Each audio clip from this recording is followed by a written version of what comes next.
There is a display of real character that moves me most deeply as a Christian counselor whenever I've been able to walk with somebody in their life and they display this particular character quality.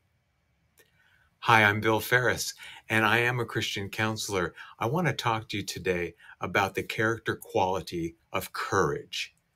Now, I think for many years, I had a misconception about courage, thinking that courage meant fearlessness. You've overcome your fears, you've overcome your trepidations, you've eliminated your anxieties, and now you courageously move forward, full of self-confidence. But I'm not so sure that that's what is really thought of as courage, even when we look at the word itself. The word cor is the French word for heart, and it comes from a Latin root. This idea of courage as heartfulness, as living from the heart, as going forward boldly where your heart takes you, that's courage. Now, your heart can take you some places all left to its own devices that are not necessarily courageous or very profitable or very holy. I'm talking about the kind of heartfelt commitment to the highest good, the greatest good, the highest outcome that I have seen people exemplify in my counseling work and in my counseling walk with people. People making bold, courageous decisions to change their lives in profound ways, to overcome addictions, or to take on a difficult conversation, or to start a new habit or a new approach to things that is at first unfamiliar. Nevertheless, they press through their fears or their anxieties and they courageously move forward again and again and again to reach for more of what God has for them. Now that to me is some moving, powerful stuff.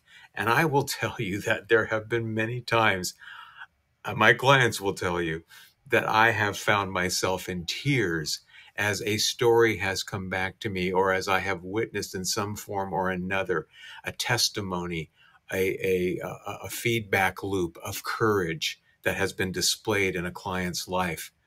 I have felt most proud of myself, if I can use that term, when I have been courageous, when I have gone ahead and pressed through my trepidations and taken a bold, heartfelt step towards some higher good, some higher call, some greater outcome, and courageously ventured forth. And I think of this passage here from Joshua chapter 1 and verse 9. It's only one of several times in this chapter that the Lord uses the word courage to speak to Joshua when he says, "Have I not commanded you? Be strong and of a good courage. Don't be afraid. Don't be dismayed, for the Lord your God is with you wherever you go." That's just one of the times that Joshua in that chapter is being encouraged by the Lord to go heartfully and profoundly forward into his call to take the promised land and bring the Israelites out of the wilderness and into the land of promise. Well, everything that is on the other side of courage, on the other side of an exercise of courage, is a sort of promised land. It's a grasping or an indwelling of one of God's promises or one of God's provisions. And so courageously, we step forward, not restrained by our fears, not paying attention to our anxieties, aware of them, but not letting them have the last word over what happens next. That's courage.